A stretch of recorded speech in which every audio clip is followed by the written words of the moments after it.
There's an uncanny similarity between the OnePlus 11 and the vivo X90. From the design to the display to the specs to the price, a lot of factors are very similar on these two phones. Which is why it could become difficult for you to make a choice between the two, and you guys wanted a video between these, so that's exactly what I'm doing here. If you're here for the very first time, I'm Ershad, you're watching Trakin English. Let's begin. The materials used in the build of these two phones are pretty identical. You've got a glass sandwich design with an aluminum frame. And when you look at the design, you've got a circular camera module on both as well. Very similar looking. As for the color, I really like this blue color of the vivo X90. OnePlus we have in black, but it's also available in a nice green color. The in-hand feel of both these phones is very good, but the texture on the OnePlus 11's back is kind of slippery in my hands. The X90 is a slightly larger phone because of the larger display that it packs, but it is not as heavy as the OnePlus 11. Now, while both are 8.5 millimeters thick, the OnePlus 11 kind of feels denser in the hand. Also, the OnePlus 11 has a thicker camera module, so when you place it on the table, this wobbles far more than this. But one thing I found weird about Vivo's design is that the back is very busy. There's this strip with some text written on it flowing right through the back. There's some bit of text over here with the Zeiss branding. And weirdly enough, the flash module is placed at the top right corner, which kind of looks odd. In comparison, OnePlus is much cleaner. The Hasselblad branding is inside the camera module and the OnePlus logo is at the center. Now we've got USB Type-C ports at the bottom of both these phones, but it's a Type-C 2.0 kind. It should have been USB 3.1. Apart from that, you've also got stereo speakers on both the phones. On the Vivo, it's stereo speaker setup with the earpiece. On OnePlus, you've got a separate grill on the top. Now, there are some functional additions on both the phones. OnePlus, of course, has the alert slider, where Vivo gives you an infrared blaster. But the one functional advantage that I genuinely like about the X90 is the fact that you get an official IP64 rating on the X90, and you do not get any official IP rating in India on the OnePlus 11. Of course, there is an IP64 rating for other markets, but not in India. Having said that, OnePlus does offer Corning's Gorilla Glass protection on the rear and the front as well. You get Victus on the front, and on the Vivo you get Shot Sensation Alpha. Now, when you're talking about the design and the build quality of both these phones, I can't really pick a winner. Both are equally good and they have their own, pros and cons. Now, if you've come this far and if you found this comparison useful, don't forget to hit the subscribe button and give us your support. Now, as for the display, both have curved display panels. The curvature is slightly more on the OnePlus. It's a 6.7-inch panel compared to 6.78 on the X90. And both these phones have a peak refresh rate of 120Hz, and they can touch a peak brightness of 1300 nits as well when you're playing HDR content. That said, the refresh rate on the X90 can only switch between 60 and 120. In comparison, OnePlus has a proper LTPO3 panel, and it can refresh down to as low as 1 Hz and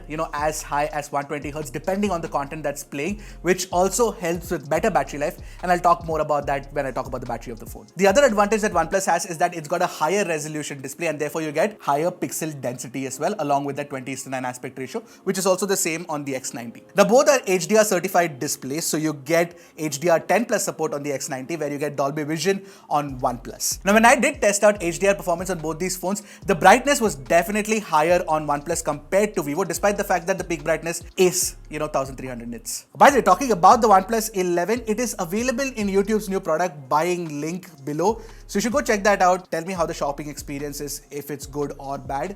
I'd love to know. That said, X90 comes with a Zeiss natural color mode, and the color accuracy I noticed is better than the OnePlus 11. Now, when you're watching HDR content on Netflix, OnePlus tends to have the red skin tone problem, which Vivo doesn't. The skin tone is very accurately represented. Now, part of the display is also the haptic feedback experience, and OnePlus with OHaptics is tighter, it's denser, it's richer.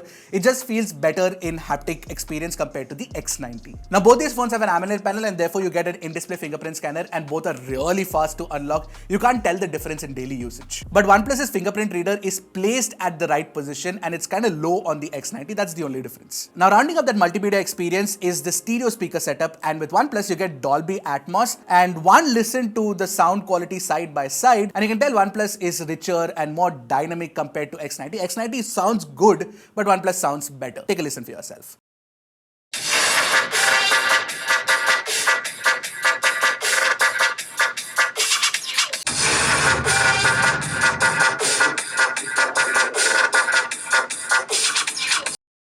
Overall, when you talk about the display, speaker, multimedia experience, I'd pick OnePlus over Vivo. Now let's talk about the cameras. The primary camera on the vivo X90 is the new Sony IMX866 sensor. It's a larger 1x1.49 inch sensor compared to the Sony IMX890 on the OnePlus 11, which is a 1x1.56 inch sensor. But in real world, you can't really tell too much of a difference because the sharpness, the details, all of that is equally matched on both the phones, especially when you look at the 100% crop of the image. But in the same picture, if you look at it, we've used the Zeiss natural color algorithm on the vivo X90, and it does come in handy because the warm red tones on the OnePlus 11 are immediately apparent here. Move indoors and OnePlus 11's warm exposure problem on the primary camera continues to raise its ugly head, and as you can tell from these HDR comparison samples, it doesn't look very good. But HDR performance is slightly better than Vivo because it has slightly better control over the shadows. Now when you're shooting friends and family, OnePlus's picture is sharper and offers more accurate skin tones with the Hasselblad color tuning. Zeiss natural color tuning with the skin tones is not as accurate, which is kind of weird because the X90 Pro generally offered more accurate skin tones compared to the X90. I think there is one more round of update pending on the X90 to make the skin tones better. Against the light, when you're shooting HDR pictures, OnePlus has that HDR bloom around the face, and that problem continues to exist. And Vivo's HDR correction is generally very good, not only around the face, but if you also take a look at the bulb in the background. In portraits, edge cutout is equally good on both. Depth mapping is also equally good. The whole drop-off is really well captured on both the samples. But OnePlus does offer more accurate skin tones in both 1x and 2x shot. However, Vivo makes up for that with a lot of really cool Zeiss lens simulations, and those kind of portrait mode options are not available on OnePlus. It does add a lot of variety and fun when you're shooting portraits. But when you look at the low light shots, Vivo just kills OnePlus. I mean, you get sharper textures, far less noise, better exposure. Vivo's low light algorithm is just way better than OnePlus, and that is where Vivo takes a clear lead. Ultra-wide camera on OnePlus may be of higher resolution, but Vivo's X90 also offers enough details with its 12 megapixel camera, especially around the center. Around the corners, OnePlus 11's ultra-wide is sharper. HDR ultra-wide pictures on OnePlus look slightly better too, but the color science inconsistency is a bit too much on OnePlus compared to Vivo. It's not like Vivo's color science is entirely accurate, but it's not so different like you can see on OnePlus pictures. But when you shoot ultra-wide angle low light shots, again, Vivo has a brighter exposure despite the digital artifacts, and it's more usable than OnePlus's shadow crushed image. Now you can also shoot macros using these ultra-wides, and I found it easier to focus on the subject and take a crisp shot with Vivo all the time compared to OnePlus. Now you also get a 2x telephoto, and generally they're used for portrait shots, but if you're shooting regular landscape shots with it, X90 offers the correct contrast where OnePlus makes it slightly heavy on contrast, but otherwise both are equally matched. In selfies, again, OnePlus gets the skin tones right, even if it's slightly brighter than usual. Vivo has the red skin problem, and the color of the shirt is also not accurate black out here. But HDR selfie on Vivo is way better compared to OnePlus because it does better highlight control and shadow control as well. Portrait selfies are also better on Vivo because it majorly does better depth mapping and bokeh as well, and you can see that the chair has also been accurately cut out. Low light selfies, again, Vivo is better than OnePlus because of accurate exposure, good colors, and sharpness. Now let's talk about videography, and we shot 4K 60 FPS videos on both OnePlus and Vivo, and OnePlus takes the lead because you get higher bitrate footage and therefore more details. You also get better HDR and better dynamic range in the sound as well, with a little more depth in the bass. So Vivo loses out on that depth in the sound primarily because it does more environmental noise correction. Stabilization is equally good on both. Maybe if Vivo had the gimbal camera, it would be even better. This one is the video test between the vivo X90 and the OnePlus 11. This one is the video test between the vivo X90 and the OnePlus 11. What surprised me, however, was low-light video recording was bright and detailed on OnePlus compared to Vivo. Now with the ultra-wide, you can shoot 4K 30 FPS videos on both the phones, and again, OnePlus is better because of wider field of view and higher bitrate. That said, when you're shooting videos with the front camera on both the phones, you get the option of shooting 1080p 60 FPS on Vivo, which is topped out at 1080p 30 FPS on OnePlus, and you can take a look at the quality for yourself. The 1080p 30 FPS footage quality of OnePlus has terrible dynamic range performance, and it's really not as good as Vivo. So when you're talking about video recording, if you want to shoot a lot with the front camera, I would pick Vivo, and if you want to shoot a lot with the rear camera, I would pick OnePlus. Now this part of the review I was really excited to talk about because because the X90 for the first time has Dimensity 9200 at this price, which is the same chip on the X90 Pro as well, which is far more expensive. Along with Dimensity 9200, you also get UFS 4.0 storage and LPDDR5X RAM. With OnePlus, you get Snapdragon 8 Gen 2, of course, but if you buy the 128GB variant of the phone, you get UFS 3.1 storage, so you have to buy the higher variant to get UFS 4.0. I know a lot of folks were concerned about the fact that Vivo is using a MediaTek chip instead of a Snapdragon, but let me tell you this 9200 is the Snapdragon 8 Gen 2 equivalent from MediaTek. Now we ran synthetic benchmarks, and in Antutu and Geekbench, OnePlus takes the lead and it beats the X90. Now there's something interesting that I noticed. The Snapdragon 8 Gen 2 and the Dimensity 9200 are the only two chips in the world right now that offer ray tracing gaming. And there is a proper benchmark test to see which one does ray tracing better, that's base marks in vitro.